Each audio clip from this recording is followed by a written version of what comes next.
এই বিশ্বকাপ ফুটবল খেলা উপলক্ষে আমি একটা কথা বলবো আমার মুসলিম ভাইদের উদ্দেশ্যে।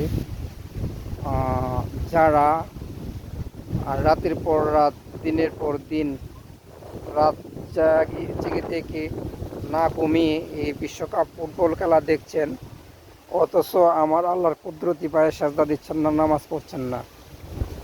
কিন্তু আল্লাহ আমাদেরকে অনেক মহব্বত করে দুনিয়াতে পাঠাইছে ভাই। আমরা দুনিয়াতে আল্লাহ যে আমাদেরকে মুসলমান করে পাঠিয়েছে, এই শুকরিয়া আদায় করে এই শেষ জন্ম থেকে মৃত্যু পর্যন্ত আমাদেরকে যে মুসলিম বানিয়ে পাঠিয়েছে দুনিয়াতে, জন্ম থেকে মৃত্যু পর্যন্ত যে সেজদায় পড়ে থাকি, আল্লাহর এই শুকরিয়া আদায় করা শেষ হবে না।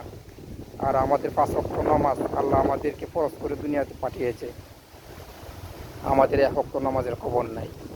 রাতের পর রাত জেগে থাকি ফুটবল খেলা দেখার জন্য। আপনি মরার পরে এই কথা বলতে পারবেন না যে আমি নামাজ ফুটবল খেলা দেখি আমার জীবন শেষ করেছি, রাত শেষ করেছি। কখন আর টাক এসে যায় নিজেও জানেন না। যে রাতগুলা জেগে থাকছেন, এই হয়তো আল্লাহর কুদরতি পায়ে 2 রাকাত নামাজ পড়েও সেজদাত যান, আল্লাহ দেখবেন হয়তো ওই 2 রাকাত নফল তাহাজ্জুদের নামাজের উসিলা আল্লাহ আপনাদের পিছনের গুনাহ সমস্ত মাফ করে দিতে পারে। আল্লাহ চাইলে সব পারে। আল্লাহ শুধু আপনার মনের আল্লাহর প্রতি মহব্বত কতটুকু এটা বোঝার চেষ্টা করে। আপনার ভিতরে আল্লাহর কতটুকু মায়া আছে, মহব্বত আছে, এগুলা বোঝার চেষ্টা করে। আল্লাহর মায়া মহব্বত এগুলা মুখে বলা লাগে না। আপনি কি করছেন, কি করবেন, আল্লাহ সবই জানে। আল্লাহ শুধু আপনার ওসিলা খুঁজবে।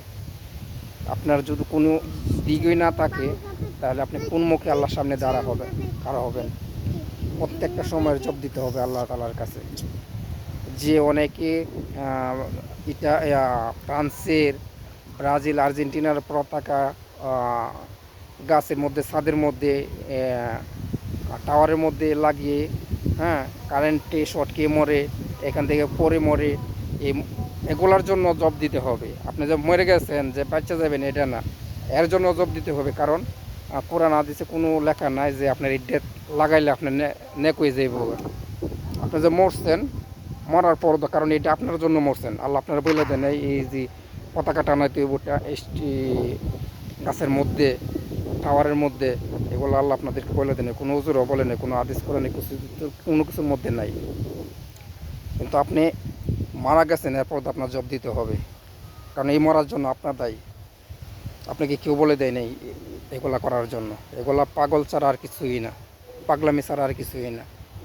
এখনও সময় আছে, এগুলা ছেড়ে ভালো হন ভাই। খেলা দেখে সবাই, আপনি যদি 5 ওয়াক্ত নামাজ পড়ি, কোরআন তেলাওয়াত করে, হ্যাঁ, ভালো কিছু করে এগুলা দেখেন, দেখাটা গুনাহ না।